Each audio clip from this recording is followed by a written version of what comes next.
Los delitos contra la libertad están previstos en el título quinto del Código Penal, todos ellos agrupados bajo esta rúbrica delitos contra la libertad. Entonces tenemos que definir a la libertad como bien jurídico. La libertad es el presupuesto de toda norma jurídica. La libertad es un derecho fundamental, puesto que no serviría de nada que exista el reconocimiento de un derecho si a su vez no se reconoce la libertad de su ejercicio. Si no somos libres para ejercer los derechos, de nada sirve la declaración de esos derechos. La libertad que se protege o la libertad que se afecta en el título quinto del Código Penal es la libertad entendida constitucionalmente, es decir, que vamos a entender a la libertad en un sentido amplio, no limitada a la libertad corporal o de movimientos. Se entiende libertad en el sentido de los artículos 15 y 16 de la Constitución Nacional. También existen delitos contra la libertad de trabajo, libertad de reunión, contra la libertad de prensa. Entonces, no solamente se protege en este título a la libertad de locomoción, a la libertad de movimiento, sino que también existe, es más amplio este bien jurídico, existen delitos contra la libertad de trabajo, también existen delitos contra la intimidad, como la violación de domicilio. Así que este título quinto es uno de los más amplios en materia de bien jurídico. La libertad del hombre aparece tutelada y defendida tanto frente a otros hombres como frente al Estado. Es decir, que la libertad de una persona también puede ser lesionada por la acción de los funcionarios públicos, que son los representantes del Estado, con lo cual la libertad del hombre aparece protegida tanto de ataques de otros particulares como ataques del Estado. Vamos a comenzar el desarrollo de los delitos contra la libertad a partir del artículo 141 del Código, que es el delito de privación ilegal de la libertad. En el artículo 141 del Código Penal, el bien jurídico afectado es la libertad ambulatoria o es la libertad de movimientos.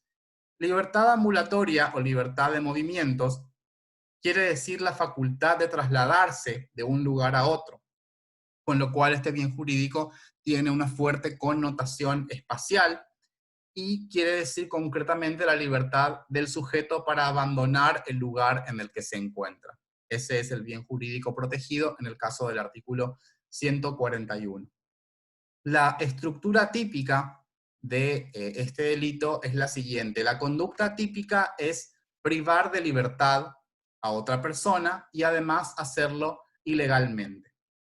¿Qué quiere decir privar de la libertad? Privar de libertad quiere decir restringir la libertad de movimiento. Implica la restricción de cualquier libertad de movimiento, de la acción de locomoción específicamente.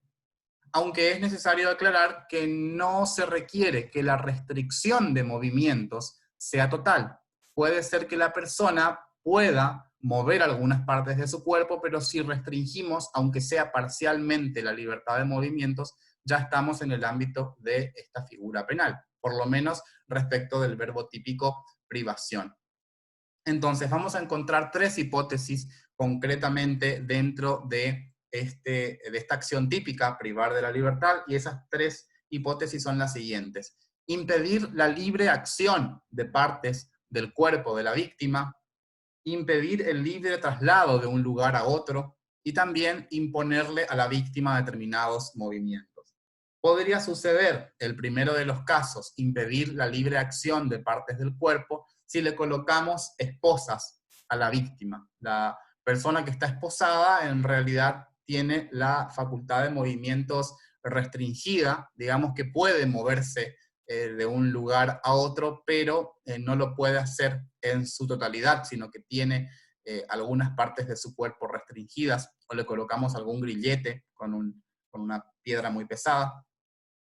Si es que impedimos que el sujeto se traslade de un lugar a otro, si por ejemplo lo encerramos en una habitación, por más que esa sea una habitación muy espaciosa, por más que sea una habitación que tenga vistas al mar, por ejemplo, si la persona se encuentra encerrada en ese lugar, estamos impidiendo su libre traslado de un lugar a otro, es decir, que se afecta su voluntad o su libertad para abandonar ese lugar en el cual se encuentra, y también si le imponemos a la víctima determinados movimientos, como puede ser obligar al chofer de un ómnibus a modificar su ruta, también estamos privándolo de su libertad, puesto que estamos obligándolo a llevar a cabo movimientos que en principio no son los deseados por él.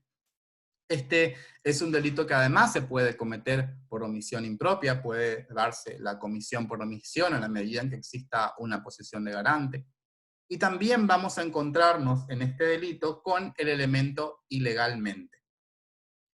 Este delito, aclaramos, es un delito permanente. ¿Qué quiere decir que es un delito permanente? Que más allá de que se consuma con la privación de la libertad, es un delito que se sigue cometiendo todo el tiempo que dura la privación de la libertad. Entonces, si el sujeto está privado de su libertad durante 5 días, en todo ese tiempo, en todo ese lapso de tiempo, el delito se está consumando. Y la relevancia que tiene que sea un delito permanente tiene que ver, por ejemplo, con la legítima defensa. El sujeto puede defenderse legítimamente, puede repeler esa agresión ilegítima, puesto que en todo momento esa agresión es actual. Si el delito se sigue cometiendo todo el tiempo que dura la privación de la libertad, entonces la víctima puede defenderse legítimamente en cualquier momento que dure esa privación de libertad, puesto que la agresión ilegítima se sigue cometiendo. Sujeto pasivo de este delito puede ser toda persona que tenga capacidad de movimientos.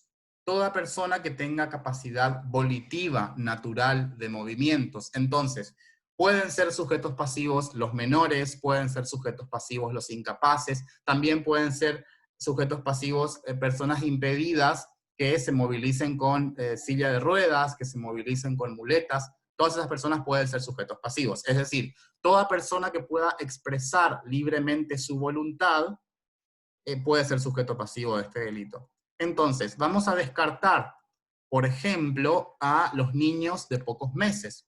Un niño recién nacido, un bebé recién nacido, no puede ser sujeto pasivo del delito de privación ilegal de la libertad, puesto que todavía no ha desarrollado la capacidad de locomoción, todavía no puede desarrollar esa facultad de locomoción y tampoco tiene voluntad para expresar, todavía no tiene posibilidades de expresar la voluntad de estar en un lugar o en otro. Ahora bien, respecto de esta aclaración de que los bebés recién nacidos no pueden ser sujetos pasivos de este delito, tenemos que decir que respecto de esos sujetos pasivos existe otro delito que es mucho más grave, que es el delito de sustracción de menores, que está tipificado en el artículo 146 del Código Penal.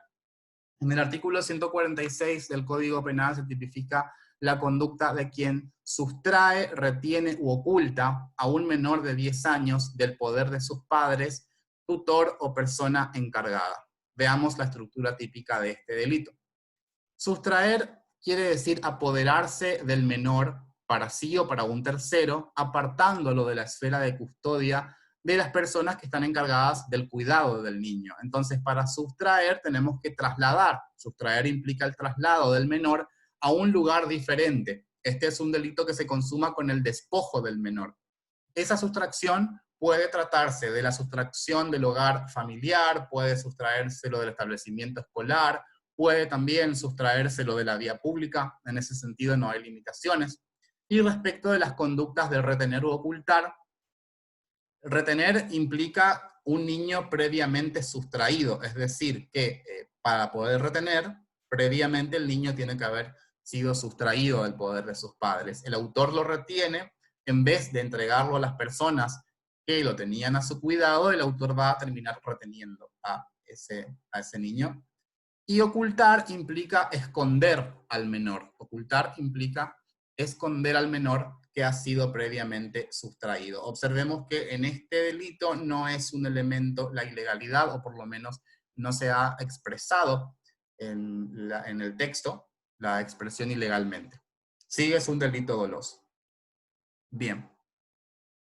Ahora, respecto del elemento ilegalmente, volviendo al artículo 141, ilegalmente quiere decir un obrar contrario a derecho, y un obrar contrario a derecho es tal cuando no existe, cuando vamos a encontrarnos con la ausencia de una autorización legal o cuando tenemos la ausencia de una causa de justificación. Además, es de destacar que en el ámbito de la privación de la libertad vamos a encontrarnos con una causa de justificación especial, que es la aprehensión privada o la aprehensión particular. Prácticamente todos los códigos procesales penales autorizan a la aprehensión privada, la aprehensión particular, cuando estamos en casos denominados de flagrancia delictiva. Vamos a tomar por caso, vamos a tomar por ejemplo, el artículo 290 del Código Procesal Penal de Corrientes, que nos dice que en los casos que prevén los artículos 286 y 288, que son los que hacen referencia a la flagrancia delictiva, los particulares están autorizados a practicar la aprehensión, debiendo entregar inmediatamente al aprehendido a la autoridad policial. Bueno, ustedes saben que en principio la privación de la libertad de una persona, por ser la libertad ambulatoria, la libertad de movimientos, uno de los bienes jurídicos más preciados, solamente puede ser restringida esa libertad ambulatoria con orden de una autoridad competente, es decir, solamente con la orden escrita de un juez podemos privar a otra persona de su libertad.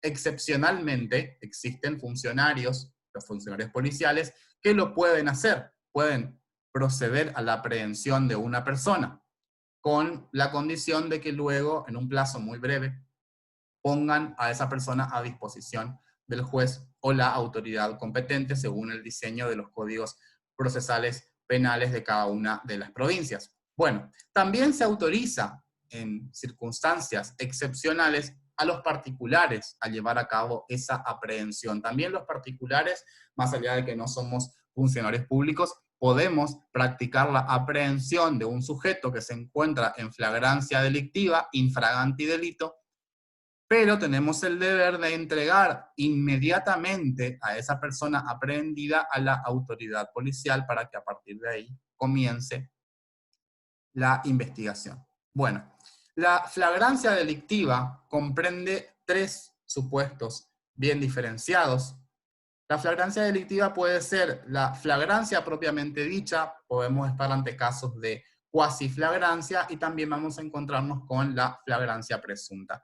Flagrancia propiamente dicha quiere decir que el autor es sorprendido durante la ejecución del hecho o inmediatamente después.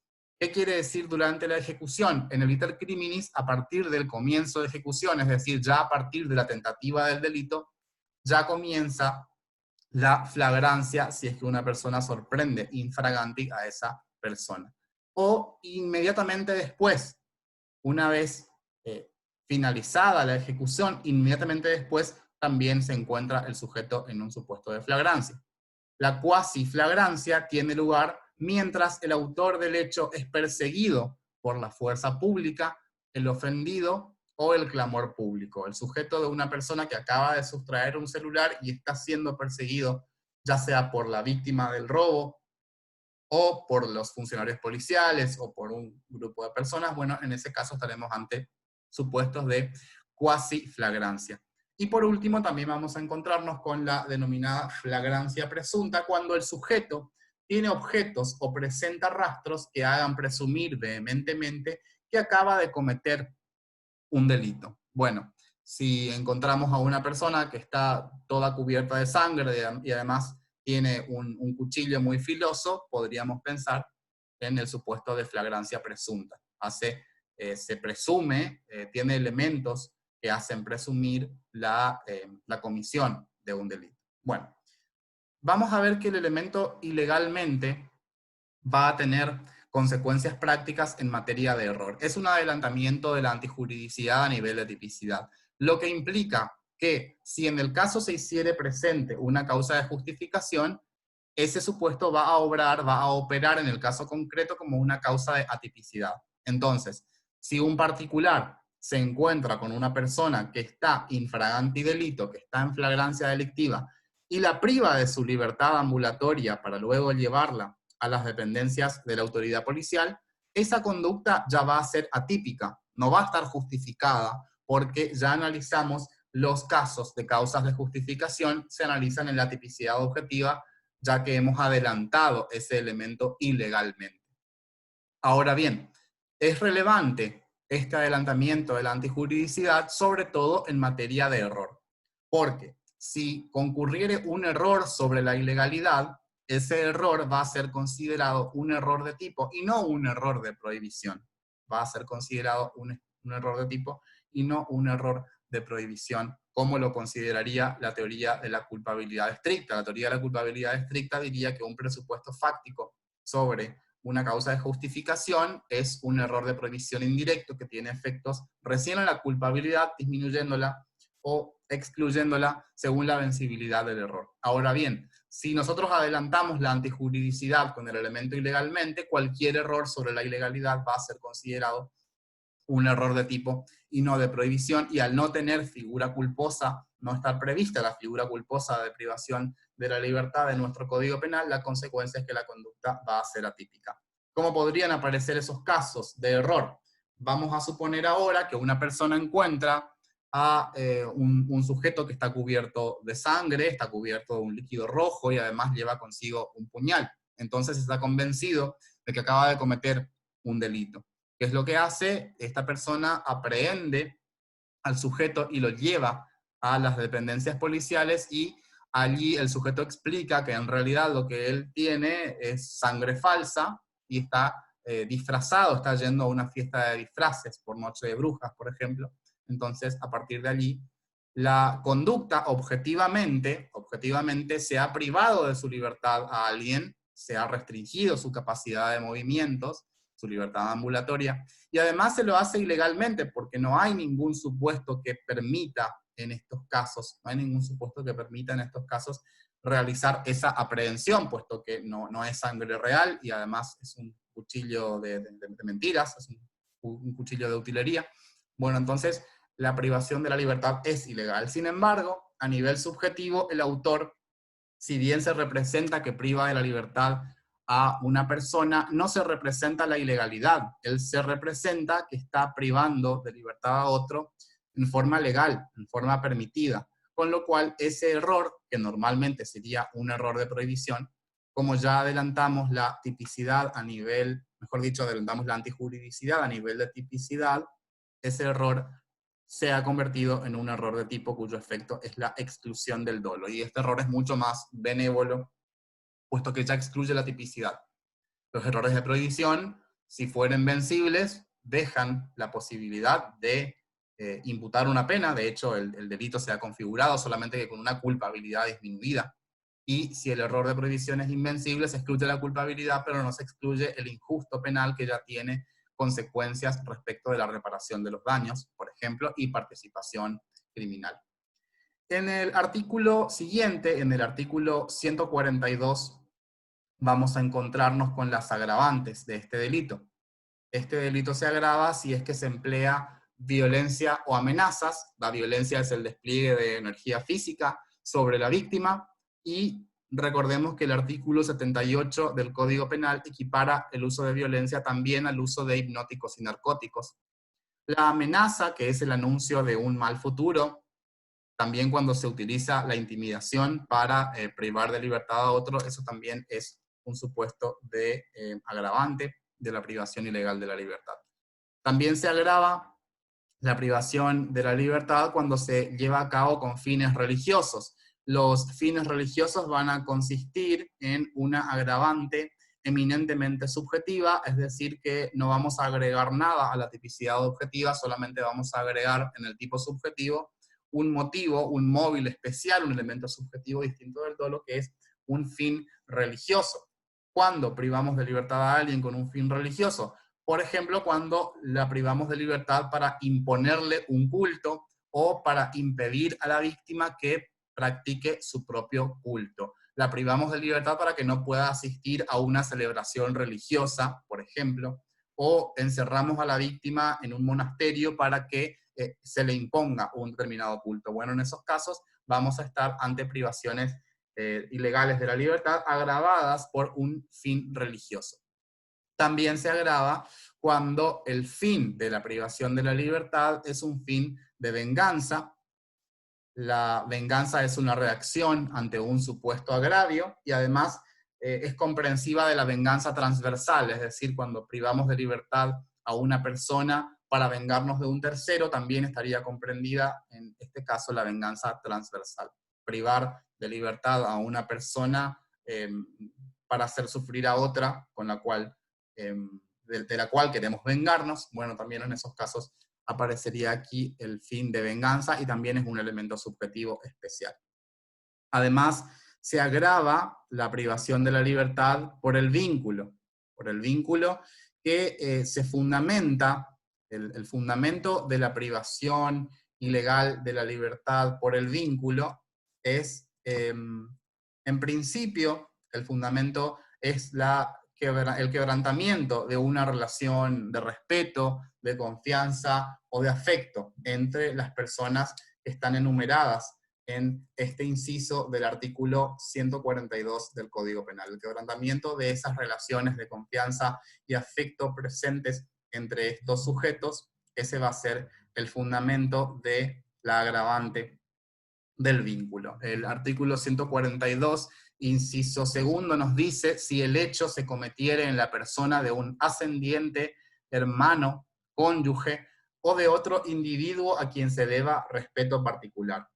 La expresión individuo a quien se debe respeto particular, la doctrina la interpreta como casos en los cuales existe un respeto especial, una reverencia particular o un acatamiento personal hacia esa persona. Esos van a ser sujetos ante los cuales se les deba un respeto particular. Por ejemplo, a la persona que le llevó a cabo una donación, ¿sí? Benefició, ¿sí?, al autor con una donación. Bueno, a partir de ahí existe un deber de respeto particular. El inciso siguiente, el artículo 142, inciso tercero, agrava el delito, agrava la privación ilegal de la libertad cuando existe un grave daño a la persona o a la salud de la víctima. En estos casos vamos a estar ante la agravante por la producción de lesiones. En el caso de grave daño a la persona o a su salud, interpretamos como un agravante por el resultado. Entonces debe existir una relación de causalidad y de imputación objetiva entre la privación de la libertad y ese grave daño a la persona o a la salud. Y las lesiones que están comprendidas en este inciso son las lesiones del artículo 90, es decir, las lesiones graves. La mayoría de la doctrina sostiene que es una agravante preterintencional, aunque por la escala penal que presenta parecería que estamos ante un agravante donde también tiene que concurrir el dolo respecto de esas lesiones. El respeto al principio de legalidad aconsejaría limitar la agravante a los casos del artículo 90. ¿Por qué? Porque la expresión grave daño a la persona o a la salud debería encontrar una referencia normativa dentro del cuerpo del Código Penal. Entonces, debería referirse esa expresión únicamente a las lesiones graves del artículo 90. No así a las gravísimas. Las lesiones gravísimas se autoexcluyen en todos estos casos porque el artículo 142 dice: si resultare grave daño a la persona, a la salud o a los negocios del ofendido, siempre que el hecho no importare otro delito por el cual la ley imponga pena mayor. Y las lesiones gravísimas tienen pena mayor que el artículo 142. El 142 tiene pena de prisión de 2 a 6 años y las lesiones gravísimas tienen pena de prisión de 3 a 10 años. Entonces, las lesiones gravísimas siempre se autoexcluirían en este delito, solamente comprensivo de las lesiones graves, y además tiene que existir dolo respecto de esas lesiones. Ahora bien, si el autor le causó lesiones graves a la víctima para privarla de su libertad, es decir, que las lesiones graves vinieron antes de la privación de la libertad para facilitarla, entonces vamos a estar ante un supuesto de lesiones del artículo 90 agravadas por el artículo 80, inciso séptimo, es decir, las lesiones graves criminis causa, y hay que hacer un concurso posteriormente con el delito del artículo 141.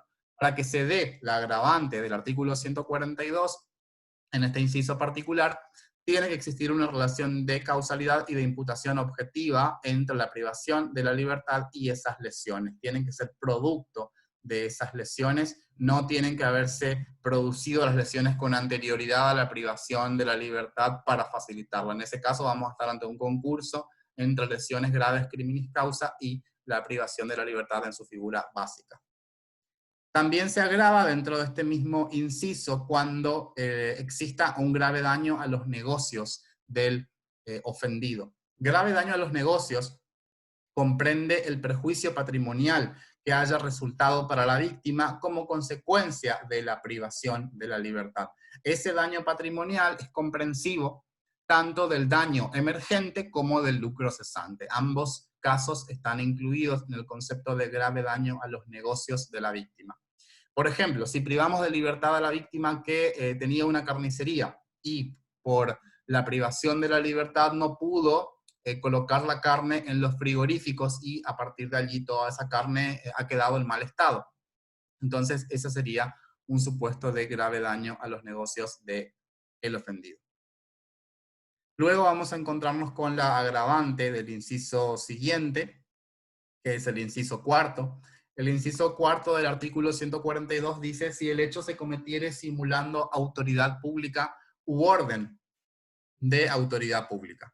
Bien, en estos casos, la agravante se fundamenta en que es más fácil la privación de la libertad. Es decir, la simulación de autoridad pública facilitó en el caso concreto la privación de la libertad porque se hizo caer en error a la víctima por medio del empleo de un ardid o engaño. Se le hizo creer a la víctima que esa privación en realidad era una privación de libertad legal, porque se le hace creer que el autor es autoridad pública o que tiene una orden de la autoridad pública, con lo cual eso implica una mayor facilidad a la hora de la privación de la libertad, y ese es el fundamento, haber hecho caer en error a la víctima utilizando ese ardido engaño. Esa mayor facilidad es el fundamento de la simulación de autoridad.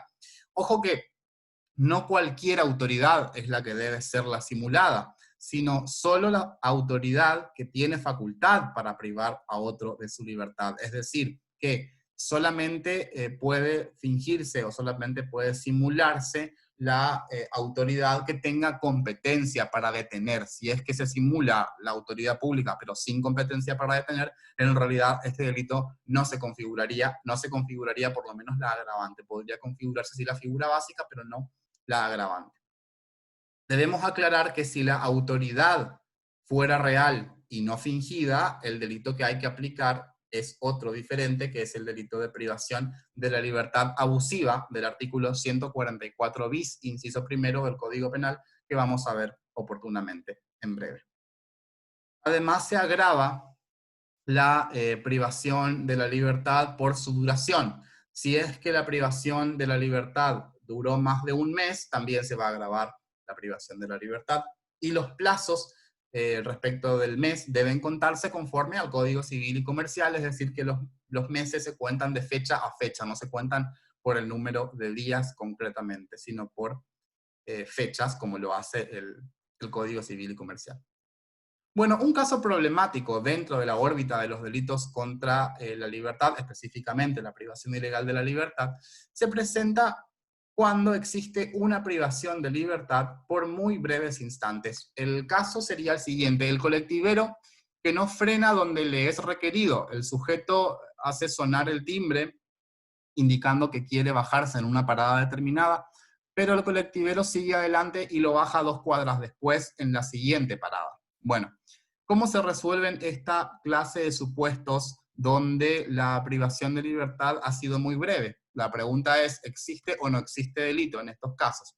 Bueno, para solucionar este problema existen dos posiciones en la doctrina penal. La primera es la atipicidad objetiva por afectación irrelevante del bien jurídico. Desde la óptica de la imputación objetiva se sostendría que este es un riesgo muy irrelevante, con lo cual estaría comprendido dentro del ámbito del riesgo permitido, puesto que el bien jurídico no ha sido afectado lo suficientemente como para poder llenar o completar esa tipicidad objetiva. Entonces, esta primera posición diría que la conducta es atípica por afectación insignificante o irrelevante de bagatela del bien jurídico.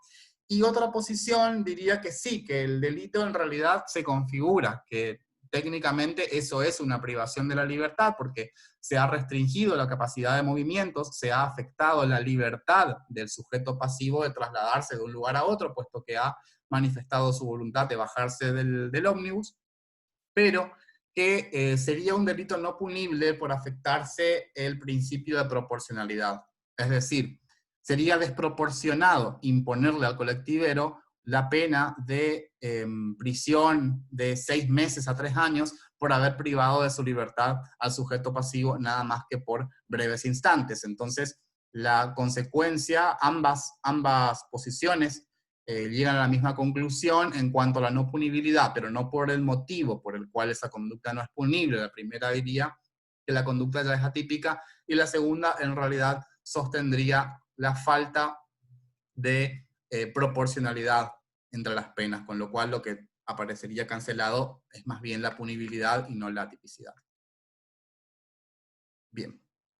Dijimos que cuando la autoridad es real, cuando efectivamente el autor es funcionario público, debe aplicarse el tipo penal previsto en el artículo 144 bis, inciso primero, que es el delito de privación de la libertad abusiva. El tipo objetivo se compone de los siguientes elementos. La conducta típica es privar de la libertad, pero no cualquier privación de la libertad, sino que esa privación de la libertad tiene que llevarse a cabo por medio de un abuso funcional o tiene que llevarse a cabo en forma ilegal. Y la autoría de este delito es una autoría especial. Autor de este delito solamente puede ser un funcionario público. Bien. ¿Cuándo hay abuso funcional en la privación de la libertad? Privación de la libertad es, como ya vimos, la restricción de la capacidad de movimientos de la víctima. Abuso funcional va a existir cuando el funcionario público carece de la facultad para detener a una persona en el caso concreto. O bien, si no carece de esa facultad, es decir, tiene la facultad, excede esas facultades. Cuando excede las funciones que le corresponden. En el caso concreto no lo podía hacer. Entonces allí vamos a encontrarnos con un supuesto de abuso funcional.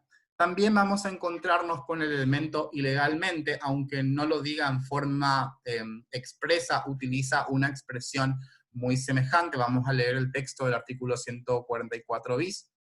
Será reprimido con prisión o reclusión de 1 a 5 años e inhabilitación especial por el doble tiempo el funcionario público que con abuso de sus funciones o sin las formalidades prescriptas por la ley privase a alguno de su libertad personal. Entonces, esa expresión sin las formalidades prescriptas por la ley es sinónimo de ilegalmente, con lo cual también vamos a encontrarnos en este delito con un adelantamiento de la antijuridicidad a nivel de tipicidad, que tiene como consecuencia que las causas de justificación se analizan ya en la tipicidad y tiene más relevancia en materia de error. Todos los errores de prohibición indirectos pasarían a ser errores de tipo en estos casos.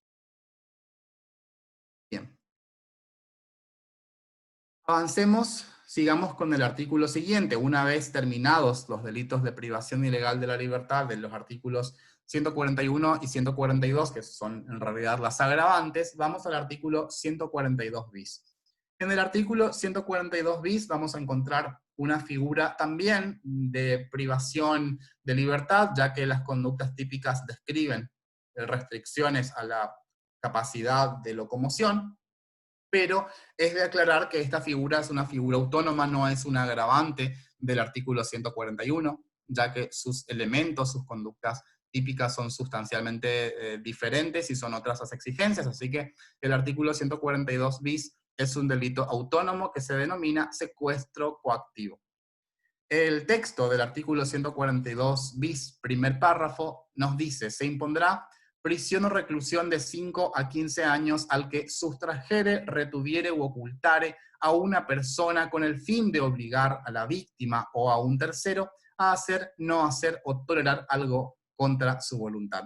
Si el autor lograra su propósito, el mínimo de la pena se elevará a 8 años. Comencemos por la figura básica. El tipo objetivo tiene previstas 3 acciones típicas, que son las de sustraer, retener y ocultar, y a nivel subjetivo este es un delito doloso que además va a exigir un elemento subjetivo especial, un elemento que es un caso de intención interna trascendente. La intención interna trascendente en este caso es para obligar a la víctima o a un tercero a hacer, no hacer o tolerar algo en contra de su voluntad.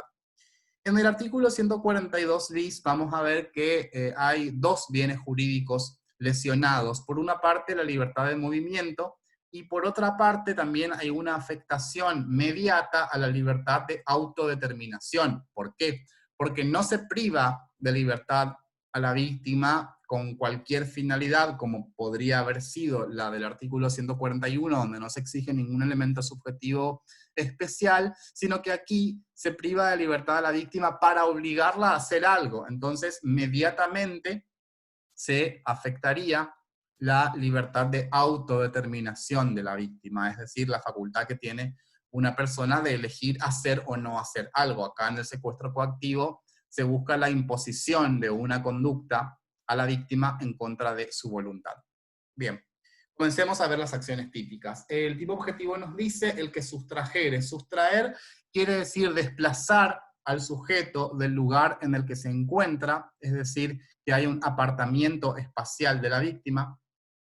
También se puede cometer reteniendo a la víctima, haciéndola permanecer en un sitio determinado, impidiendo el desplazamiento de la víctima a otro lugar, y también ocultar a la víctima escondiéndola de la vista de terceros. Es decir, se puede cometer el delito sustrayendo, desplazando a la víctima, apartándola del lugar donde se encontraba, reteniéndola, haciéndola permanecer en un sitio, deteniéndola, y ocultarla escondiendo a la víctima de la vista de terceros.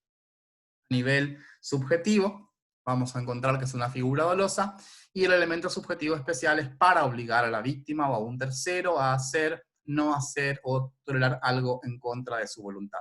Como este es un elemento de la intención interna trascendente, como este es un elemento subjetivo especial, no requiere que se plasme efectivamente en la realidad, es decir, que este delito se va a consumar con la privación de la libertad con miras, ¿sí? Con miras a obligar a la víctima a hacer, no hacer o tolerar algo en contra de su voluntad.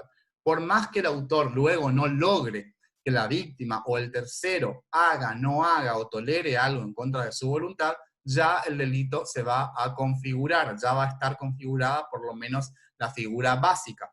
Es de recalcar que existe un agravante cuando el autor logra su propósito, es decir, que si el autor, además de privar de la libertad por vía de esos tres verbos típicos a la víctima, además logra que la víctima o el tercero hagan, no hagan o toleren algo en contra de su voluntad, el delito se va a agravar.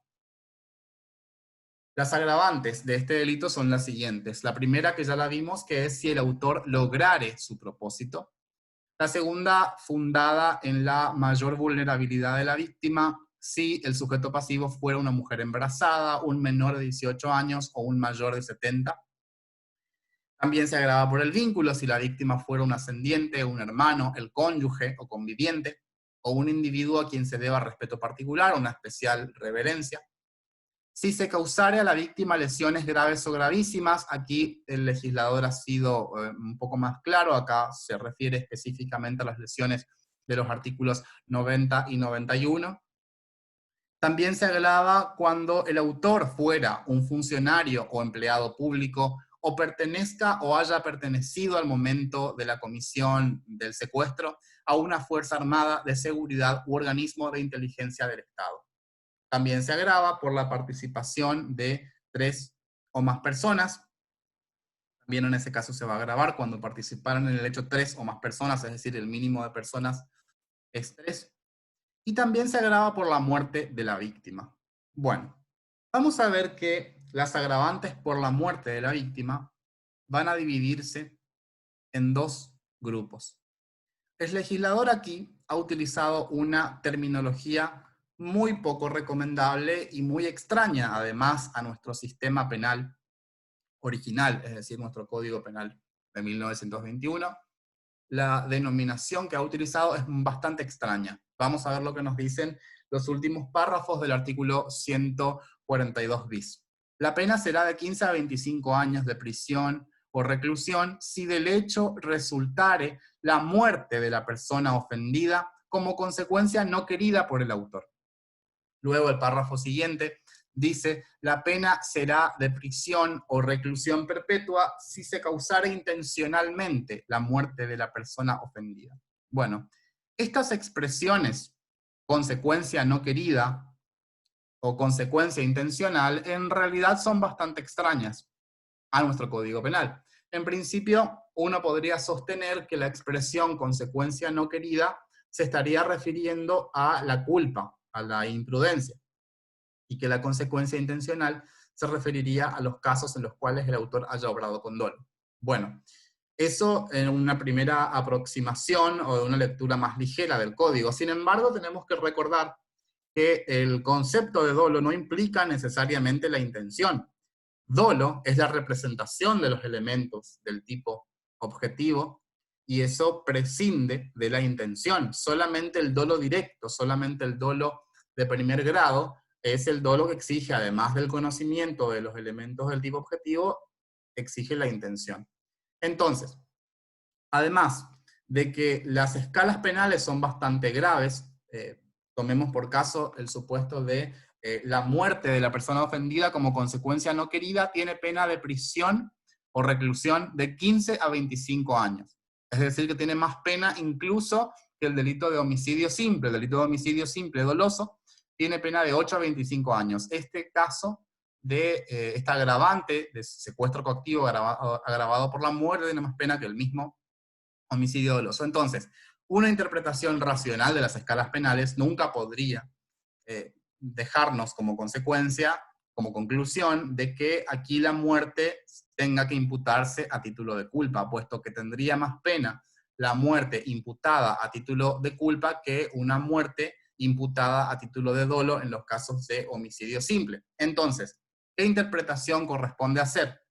Bueno, como la denominación consecuencia no querida nada tiene que ver con la imprudencia y tampoco nada tiene que ver con el dolo, o muy poco tiene que ver con el dolo, la interpretación que tenemos que hacer es la siguiente. Cuando el código nos habla de consecuencia no querida por el autor, en realidad tenemos que considerar que ahí están las muertes causadas con dolo. Es decir, que la muerte se imputa en ambos párrafos, tanto cuando dice consecuencia no querida como cuando dice consecuencia intencional. En ambos casos estamos ante conductas dolosas. Es decir, que la muerte, el resultado muerte tiene que ser imputado a título de dolo. ¿Y cuál va a ser la diferencia? Que en el supuesto de consecuencia no querida por el autor van a estar todas las clases de dolo que no impliquen intención, es decir, el dolo indirecto y el dolo eventual. Y cuando hablamos de consecuencia intencional, ahí vamos a ubicar a la muerte imputable a título de dolo. Pero en todos los casos de agravantes por la muerte de la víctima, la muerte tiene que ser imputada a título de dolo. Si hay dolo directo, se aplicará la previsión, consecuencia intencional, el resultado muerte, y si hay dolo indirecto o dolo eventual, aplicamos el párrafo anterior, es decir, el supuesto de muerte como consecuencia no intencional o consecuencia no querida. Por otra parte, respecto de la muerte, debe existir una vinculación con el secuestro. Claramente, todas las agravantes por el resultado exigen un nexo causal y de imputación objetiva. Y la muerte, debemos aclarar aquí, tiene que ser producto de las condiciones de la privación. La muerte de la víctima tiene que ser producto de las condiciones de la privación de libertad. También puede ser producto de la duración de la privación de libertad o de los intentos de la víctima por escapar. Si la víctima, buscando eludir a sus captores, sus secuestradores, termina muriendo, bueno, en esos casos también esa muerte puede ser imputable al autor. De hecho, es imputable objetivamente al autor. Siempre que no haya mediado una conducta irrazonable de la propia víctima. El límite a la muerte de la víctima en sus intentos por escapar es la conducta irrazonable de la propia víctima. Por ejemplo, si la víctima secuestrada está privada de su libertad en el piso 20 de un edificio de departamentos y para escapar a sus captores decide arrojarse por el balcón, se arroja por la ventana, es lógico que esa muerte no podría ser imputable objetivamente a sus captores, puesto que la víctima está realizando una conducta completamente irrazonable, puesto que no hay forma de sobrevivir a semejante caída. Entonces, esa conducta sí sería gravemente irrazonable. Si es que la víctima busca escapar y termina muriendo, pero no es irrazonable su conducta, en esos casos sí será imputable objetivamente al autor o autores del secuestro. Y si además hay dolo, podemos imputar la agravante por la muerte. Si la muerte se produce por imprudencia, corresponde hacer un concurso entre el delito de secuestro coactivo y el delito de homicidio culposo. Solamente pueden imputarse dentro del agravante por la muerte los casos de muertes imputadas a título doloso. Bien, este delito de secuestro extorsivo tiene una figura penal muy similar, existe una relación muy cercana con otro delito, que es un delito que en principio está ubicado entre los delitos contra la propiedad. Entonces, acá habría dos bienes jurídicos afectados en el delito de secuestro extorsivo. Por una parte, la libertad ambulatoria y por otra parte, la propiedad, ya que la intención del autor en estos casos es sacar rescate. Existiría una relación muy cercana, estas figuras están muy emparentadas en realidad, y tenemos que ver, si tomamos el texto del artículo 170, vamos a encontrarnos que es prácticamente igual al texto del artículo 142, con la única diferencia de su elemento subjetivo especial. Tienen la misma pena, en la figura básica se impondrá reclusión o prisión de 5 a 15 años al que sustrajere, retuviere o ocultare a una persona para sacar rescate. Si el autor lograra su propósito, es decir, si efectivamente le pagan el rescate, el mínimo de la pena se elevará a 8 años y todo lo demás es exactamente igual. Tienen las mismas agravantes, la misma agravante por la muerte, con las mismas observaciones, es decir, que todo lo que ya dijimos respecto del artículo 142 también vale para el artículo 170, con la aclaración, con la diferencia de que estas figuras difieren únicamente en su aspecto subjetivo, es decir, en el delito de secuestro coactivo, el autor busca secuestrar a la víctima para obligarla a hacer, no hacer o tolerar algo en contra de su voluntad, y en el extorsivo lo que se busca es sacar rescate. Por eso este es un delito que está ubicado entre los delitos contra la propiedad, porque se afecta a la libertad ambulatoria, pero también se afecta a la propiedad de otra persona, ya que se le pide o se le exige el pago de un rescate. Bien.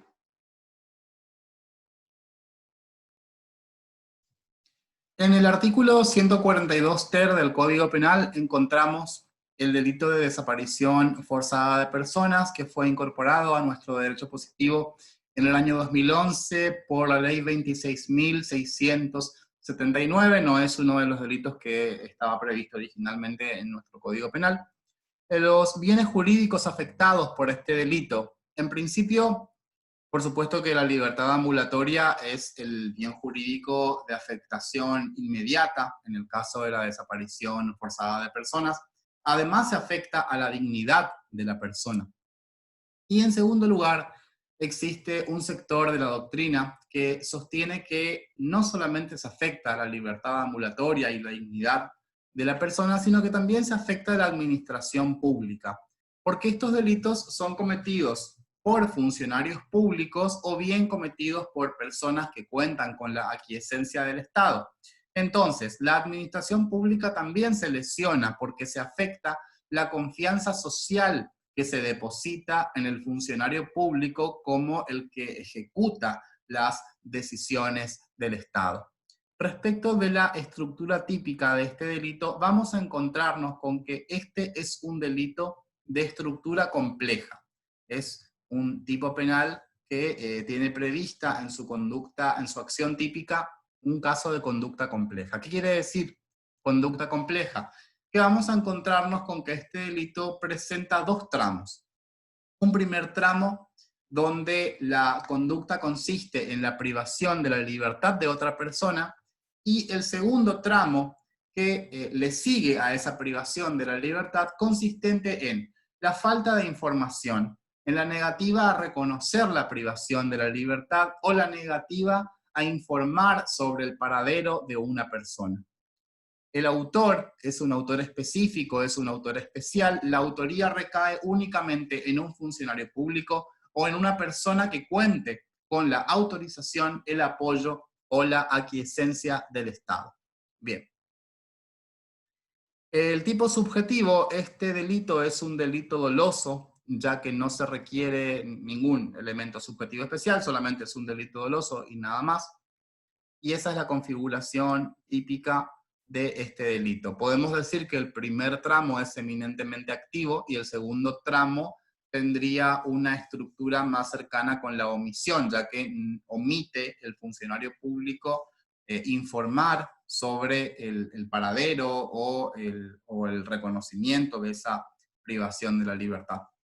Tenemos que aclarar que en principio esa privación de la libertad no necesariamente tenga que ser ilegal. Esa privación de la libertad puede haber sido legal en un principio, pero con posterioridad tiene que haber devenido en ilegal a partir de la falta de información, a partir de la negativa a reconocer esa privación de libertad o la negativa a informar sobre el paradero de una persona. Las agravantes de este delito se agrava según el segundo párrafo del artículo 142 ter por los siguientes motivos. Se va a agravar por la muerte de la víctima, se va a agravar, nos dice literalmente el segundo párrafo del artículo 142 ter, la pena será de prisión perpetua si resultare la muerte o si la víctima fuera una mujer embarazada, una persona menor de 18 años, una persona mayor de 70 años o una persona con discapacidad, y la misma pena se impondrá cuando la víctima sea una persona nacida durante la desaparición forzada de su madre. Bien, todas estas son las agravantes del artículo 142 ter. Ahora bien, se podría plantear una cuestión vinculada con la proporcionalidad de las penas respecto de esta agravante. Fíjense que tiene la misma pena la agravante del delito de desaparición forzada de personas por la muerte o cuando la víctima fuera una mujer embarazada, con lo cual notamos una grave desproporción en cuanto a las escalas penales y esto es una afectación del principio de culpabilidad. No puede ser más grave una desaparición forzada de personas seguida de la muerte de la víctima que la desaparición forzada de personas de una mujer embarazada. Máxime cuando la pena de este delito es siempre perpetua cuando hablamos de un agravante. Ya la figura básica es más grave que el mismo homicidio. Ahora bien, este delito nace de distintos compromisos internacionales vinculados, ¿sí? con este tema.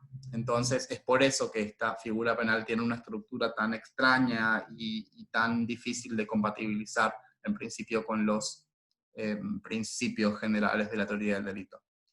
Se incorpora además una atenuante en el tercer párrafo para ciertos sujetos que se desvinculen y que liberen con vida a la víctima o proporcionan información que permita la efectiva aparición con vida de la víctima. Vamos a leer el texto. La escala penal prevista en el presente artículo podrá reducirse en 1/3 del máximo y en la mitad del mínimo respecto de los autores o partícipes que liberen con vida a la víctima o proporcionen información que permita su efectiva aparición con vida. Bueno, esta es una atenuante para el sujeto que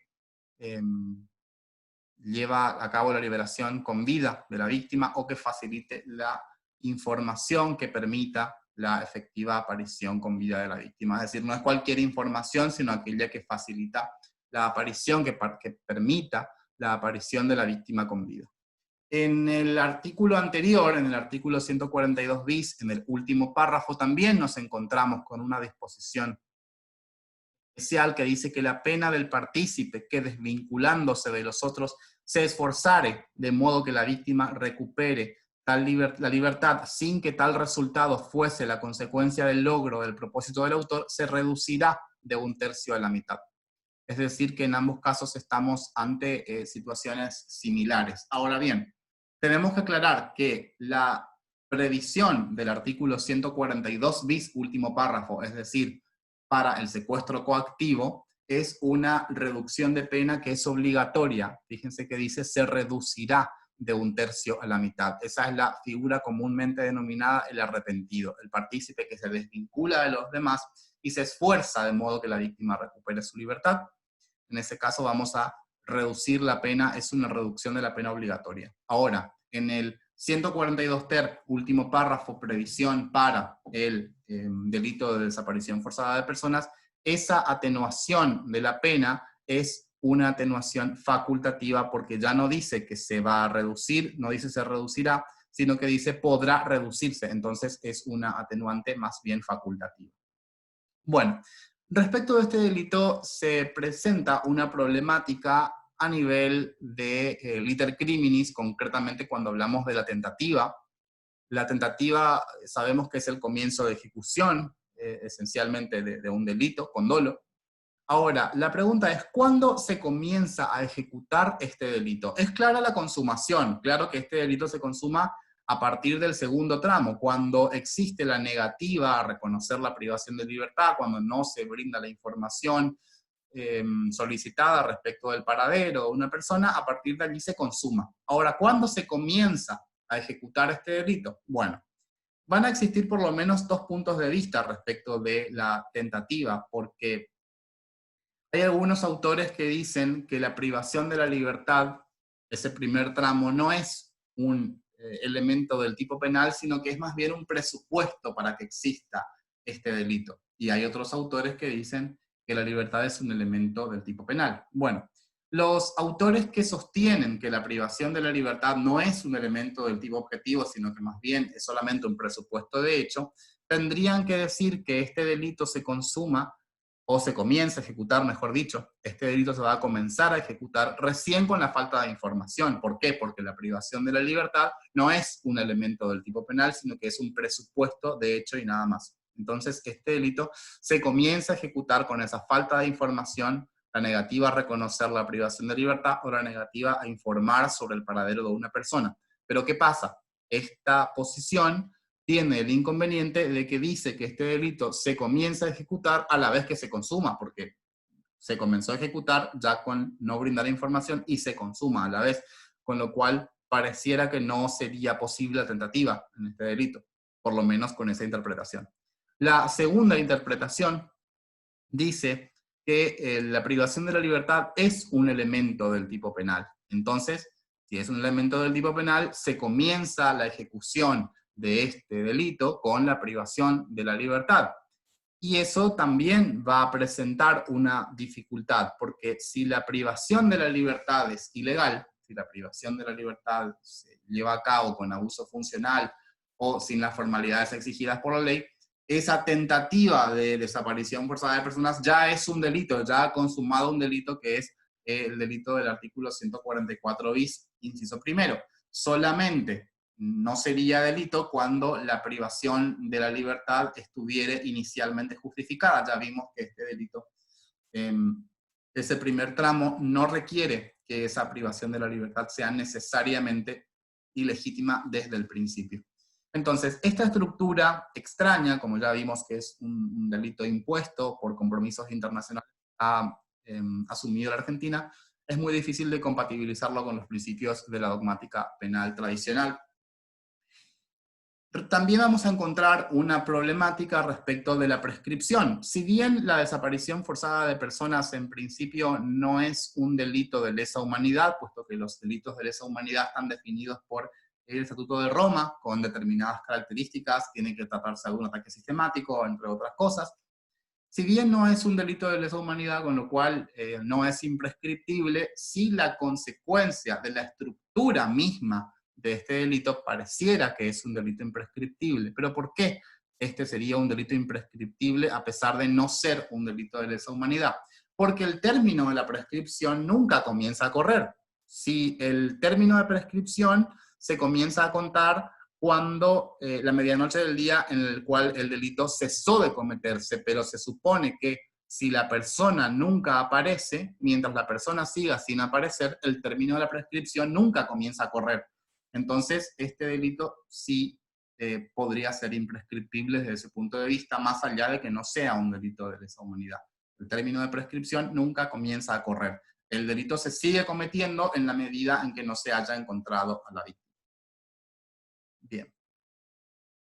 Pasemos ahora a los delitos de privación de libertad cometida por funcionarios públicos que están presentes en el artículo 143 del Código Penal y son supuestos especiales de privación de la libertad, todas ellas cometidas por funcionarios públicos. En 6 incisos se desarrollan las distintas figuras delictivas que vamos a ver a partir de ahora. En el artículo 143, inciso primero, vamos a encontrarnos con el delito de retención ilegal de un preso. El texto del artículo dice, el inciso primero, el funcionario que retuviera a un detenido o preso cuya soltura haya debido decretar o ejecutar. Bueno, la privación de la libertad en este caso es bastante particular. ¿Por qué? Porque inicialmente esa privación de libertad fue legal. Entonces, el primer presupuesto que necesitamos para la comisión de este delito es una persona legalmente detenida.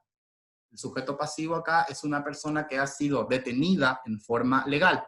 Pero esa privación de la libertad se convierte en ilegítima, deviene en ilegítima por mantenérsela en ese estado indebidamente. Es decir, la víctima fue privada de su libertad en forma legal, pero con posterioridad esa privación de la libertad se convierte en ilegítima porque se la mantuvo en ese estado en forma indebida. La detención de la víctima es legítima, la detención es legítima, pero la retención es ilegal. La conducta típica aquí es mantener la detención del individuo cuando ya debía haber cesado.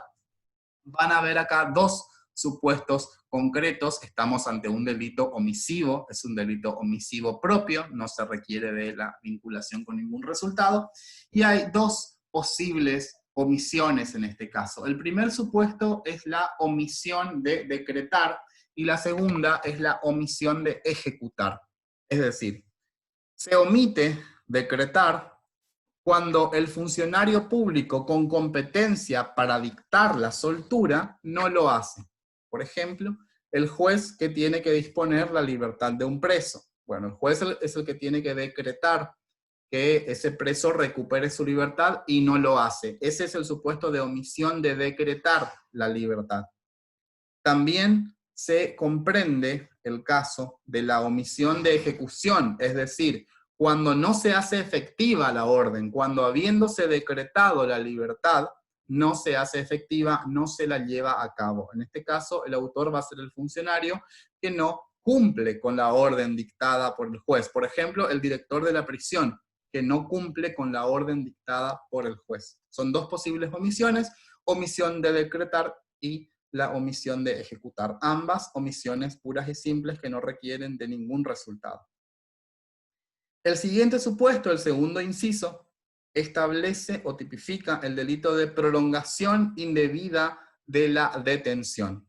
Tenemos que aclarar que en este caso vamos a encontrarnos nuevamente con un adelantamiento de la antijuridicidad, puesto que él utiliza este inciso segundo el término indebidamente. Indebidamente también es sinónimo de ilegítimamente, es sinónimo de ilegalmente, entonces aquí también se hace presente ese adelantamiento de la antijuridicidad que ya vimos en figuras penales anteriores. Bueno, en estos casos, nuevamente estamos ante un delito de pura omisión y basta con omitir poner a disposición del juez competente al detenido. Ya vimos durante el desarrollo de los delitos contra la libertad que solamente puede privarse de libertad a una persona con orden de juez competente, y de no ser así en los casos de flagrancia, los funcionarios policiales tienen la obligación de poner al detenido a disposición del juez competente en un plazo que establecen los códigos procesales penales de las provincias, que suelen ser plazos muy breves. De hecho, el Código Procesal Penal de Corrientes establece que esa presentación delante del juez tiene que ser en forma inmediata. Entonces, si no se presenta inmediatamente a la persona, si no se pone a disposición del juez competente, esa persona que ha sido detenida se estaría cometiendo este delito de prolongación indebida de la detención, ya que esa detención solamente puede ser cometida con orden del juez solamente subsidiariamente sin su orden. En el inciso siguiente, en el inciso tercero, vamos a encontrar el delito de incomunicación indebida de detenido. Artículo 144, inciso tercero, el funcionario que incomunicare indebidamente a un detenido. La incomunicación es una medida de coerción procesal de carácter excepcional y como tal tiene presupuestos y límites. Es decir, una persona que está privada de su libertad solamente está privada de su libertad ambulatoria, pero no está privada de todos sus otros derechos. Entonces, la libertad que se afecta, en este caso, es la libertad entendida constitucionalmente. Este delito tiene lugar cuando se lesiona una garantía constitucional, el derecho que tiene una persona detenida a estar comunicada, porque la incomunicación solamente puede decretarse en casos excepcionales y además tiene una limitación temporal. No puede preverse, no puede establecerse, no puede decretarse una incomunicación sin límites temporales. Es claro que acá el autor solamente puede ser el funcionario público que tenga la capacidad funcional para dictar la incomunicación, o bien el que tenga el poder de hecho sobre el detenido, el jefe de policía que tiene el poder de hecho sobre el detenido, detentando su guardia o su custodia, porque también puede incomunicarlo él impidiendo que se comunique con otras personas. Indebidamente, este elemento, como vimos, es un adelantamiento de la antijuridicidad a nivel de tipicidad. Indebidamente quiere decir que la incomunicación no está prevista para el caso concreto, o el funcionario no tiene competencia para disponer esa incomunicación, o se exceden los plazos legales previstos. El artículo 213 del Código Procesal Penal de Corrientes establece los presupuestos para la incomunicación en los siguientes términos. El juez decretará la incomunicación del detenido por un término no mayor de 48 horas cuando existan motivos para temer que se pondrá de acuerdo con sus cómplices u obstaculizará de otro modo la investigación. La medida cesará automáticamente al cumplirse el término señalado, salvo prórroga que hasta por otro tanto podrá ordenar el juez por decreto fundado. Se permitirá al incomunicado el uso de libros u otros objetos siempre que no puedan servir para eludir la incomunicación o atentar contra su vida o la ajena, y asimismo se le autorizará realizar actos civiles impostergables que no disminuyan su solvencia ni perjudiquen los fines de la instrucción. La instrucción es la investigación. Además, se entiende que la incomunicación nunca puede alcanzar al abogado defensor, es decir, que no se puede incomunicar al detenido con su abogado defensor, puesto que ello ya vulneraría el derecho de defensa. Bueno, ¿cuál es la finalidad de la incomunicación? La finalidad que se persigue con la incomunicación, que debe ser, como vimos, limitada en el tiempo y solamente bajo ciertos presupuestos, la finalidad es el aseguramiento de los fines del proceso penal, es decir, se busca evitar que el detenido frustre la investigación, que no se comunique con personas que puedan destruir pruebas, que no se comuniquen con personas que puedan amenazar testigos. Bueno, esa es la finalidad concreta de la incomunicación, como una medida de coerción que, como vimos, es excepcional. Si es que se incomunica a un detenido fuera de estos casos, fuera de los casos en los cuales están previstas expresamente por la ley procesal, se estaría cometiendo este delito. Y como existe acá un adelantamiento de la antijuridicidad, si es que hubiera un error sobre uno de esos presupuestos que acabamos de mencionar, que están previstos en el artículo 213, en el caso de Corrientes, en su Código Procesal Penal, ese error no va a ser un error de prohibición, sino que va a ser un error de tipo, porque hemos adelantado las causas de justificación ya al ámbito de la tipicidad. El inciso siguiente prevé el delito de recepción irregular y colocación indebida de presos, es decir, que acá tenemos dos supuestos diferentes. Uno es la recepción irregular y otro es la colocación indebida de presos. El inciso cuarto dice lo siguiente: el jefe de prisión u otro establecimiento penal o el que lo reemplace, que recibiera algún reo sin testimonio de la sentencia firme en que se le hubiera impuesto la pena, o lo colocara en lugares del establecimiento que no sean los señalados al efecto. Bien, comencemos por la recepción irregular de un condenado. La conducta típica acá es recibir. Recibir quiere decir admitir el ingreso del condenado, del reo, sin un requisito esencial, sin el requisito esencial del testimonio o la copia de la sentencia condenatoria firme en que se le hubiere impuesto la pena. Ese es un requisito esencial. Sin ese requisito, la privación de libertad es ilegal. El testimonio es la constancia documental, es el documento donde consta la sentencia condenatoria impuesta, el monto, etc. Y la doctrina admite la comisión del delito cuando el testimonio es inválido, es decir, cuando se recibe a un preso y ese testimonio de la sentencia tiene defectos formales o que causan su invalidez, entonces también allí estaremos ante un supuesto de recepción irregular de un condenado, puesto que técnicamente si es inválido ese testimonio, estamos recibiendo a un preso sin testimonio de la sentencia firme. Por otra parte, se prevé el delito de colocación o ubicación indebida de un condenado.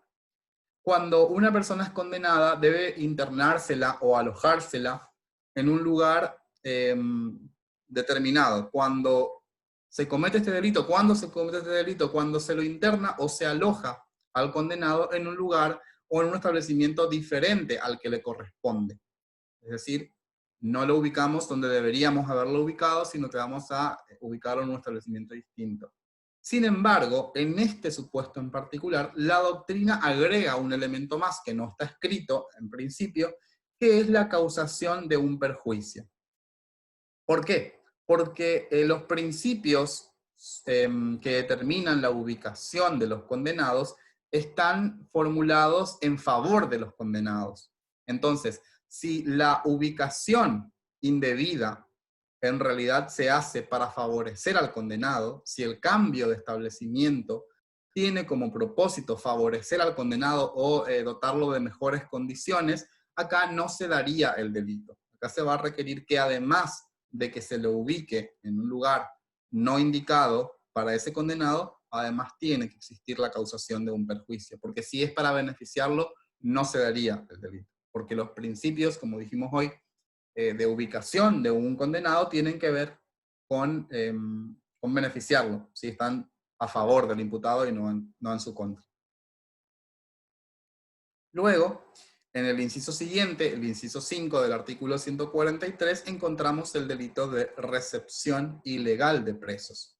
El texto dice, el alcaide o empleado de las cárceles de detenidos y seguridad que recibiere un preso sin orden de autoridad competente, salvo el caso de flagrante delito. Es decir, la excepción acá es la flagrancia delictiva, que ya vimos lo que significa, quiere decir una persona en el trance de ejecución de un delito o inmediatamente después o mientras es perseguido o mientras tenga rastros vehementes de haber cometido un delito. Esos son todos los supuestos de flagrancia y son la excepción, claramente, porque además para los casos de flagrancia existen procedimientos especiales, existen leyes especiales respecto de la flagrancia que determinan un procedimiento mucho más expedito. Bien. ¿Quién es el alcaide? Alcaide es jefe de la alcaidía o cárcel de encausados, o los agentes penitenciarios que tienen facultad para recibir detenidos también pueden ser autores. Pueden ser autores los jefes de alcaidía o también los agentes penitenciarios con facultad de recibir detenidos. La persona víctima de este delito, el sujeto pasivo, es toda persona privada de su libertad procesada, pero se excluye al condenado por sentencia firme. El condenado por sentencia firme es víctima del delito anterior, es decir, cuando se recibe irregularmente al reo sin copia de esa sentencia, entonces ahí vamos a estar ante el delito del inciso anterior. Acá estamos hablando de una persona que está procesada o bien condenada sin sentencia firme. Los condenados con sentencia firme se ubican en el inciso anterior. Cuando la ley se refiere a cárceles de detenidos y seguridad, se está refiriendo a todo establecimiento que se dedica al alojamiento de presos, siempre que no sea para el cumplimiento efectivo de una pena privativa de libertad, porque ahí nuevamente nos remitimos al inciso anterior. Y se exceptúan los supuestos de flagrancia delictiva, que ya vimos cuáles son. El último de los incisos, el inciso sexto, tipifica el delito de omisión de hacer cesar o denunciar una detención en los siguientes términos. Artículo 143, el funcionario competente que teniendo noticias de una detención ilegal omitiere, retardare o rehusare hacerla cesar o dar cuenta a la autoridad que deba resolver. Entonces, en este delito vamos a ver que el primer presupuesto para que aparezca esta omisión de hacer cesar o denunciar una detención, el primer presupuesto es una detención ilegal. Es decir, necesitamos una persona detenida ilegalmente. Pero en esa detención ilegal no debe haber participado el autor de esta omisión. ¿Por qué? Porque de lo contrario aplicamos las reglas de la autoría y la participación. Necesitamos una persona privada ilegalmente de su libertad en la cual no haya participado el autor de este delito. Esta detención ilegal puede ser ilegal originariamente, es decir, desde el principio, o puede convertirse en ilegal con posterioridad por haber excedido los plazos o por algún otro motivo. Las acciones típicas en este delito van a depender de la competencia del funcionario. Vamos a hacer una distinción. Vamos a ver primero las acciones típicas del funcionario competente para hacer cesar la detención. Las acciones típicas posibles son 3 de parte del funcionario que tenga la competencia. Si el funcionario público tiene competencia para hacer cesar la detención y no lo hace, sus conductas pueden ser: primero, no hacer cesar la privación ilegal de la libertad. Esa es la primera conducta. No hacer cesar la privación ilegal de libertad. ¿Por qué esta va a ser la primera conducta? Porque él tiene la competencia para hacerlo. También puede suceder que esta persona, este funcionario competente, retarde o demore la libertad. Es decir, no lo haga en los plazos, ¿sí? No lo haga cuando él toma noticia, sino que retarde o demore esa libertad. Y también puede ser la tercera conducta típica, rehusar la libertad, rehusar otorgarle la libertad ante un pedido expreso. Ahora, ante un pedido expreso de recuperar la libertad, se la rehúsa este funcionario con competencia. Entonces, esas son las 3 acciones típicas de los funcionarios competentes. El funcionario sin competencia para hacer cesar la privación de libertad solamente tiene prevista una acción típica, que es no dar cuenta a la autoridad que debe resolver. Es decir, ahí concretamente se daría la omisión de denunciar una detención. La omisión de denunciar una detención, ya que el artículo, el inciso sexto, dice: el funcionario competente que teniendo noticias de una detención ilegal omitiere, retardare o rehusare hacerla cesar, o dar cuenta a la autoridad que deba resolver. Esa última parte se refiere al funcionario que no tenga competencia para hacer cesar por él mismo esa detención. Por eso su conducta típica en esos casos se limita a omitir la denuncia de esa detención ilegal, porque si él tuviera competencia debería hacer cesar él mismo esa detención ilegal. En el artículo 144 vamos a encontrarnos con las agravantes en los siguientes términos: cuando en los casos del artículo anterior concurriera alguna de las circunstancias enumeradas en los incisos 1, 2, 3 y 5 del artículo 142, el máximo de la pena privada de la libertad se elevará a 5 años. El máximo de la pena privativa de la libertad se elevará a 5 años. Es decir, que estos delitos del artículo 143, estas privaciones de la libertad cometidas por funcionarios públicos, se agravan por los mismos motivos que se agrava la privación de la libertad en su artículo 142. El artículo 142 establece cuáles son las agravantes para el delito de privación ilegal de la libertad, excepto el inciso cuarto. El inciso cuarto del artículo 142 establece la agravante si el hecho se cometiere simulando autoridad pública u orden de autoridad pública. Es claro que en estos delitos los autores son funcionarios públicos, entonces acá la autoridad pública no es simulada, acá la autoridad pública existe. Entonces por ese motivo es que esa agravante en particular, la agravante de simulación de autoridad pública, no se daría. ¿Por qué? Porque acá efectivamente el autor o autores son funcionarios públicos, son autoridad pública, y es por ese motivo que el delito no se agrava por ese motivo. Sí se agrava por todos los demás motivos: uso de violencia, amenaza, fines religiosos, fines de venganza, lesiones, grave daño en los negocios, el vínculo o la duración de la privación de la libertad mayor a un mes, pero no es un supuesto agravante la simulación de autoridad pública, porque acá es real.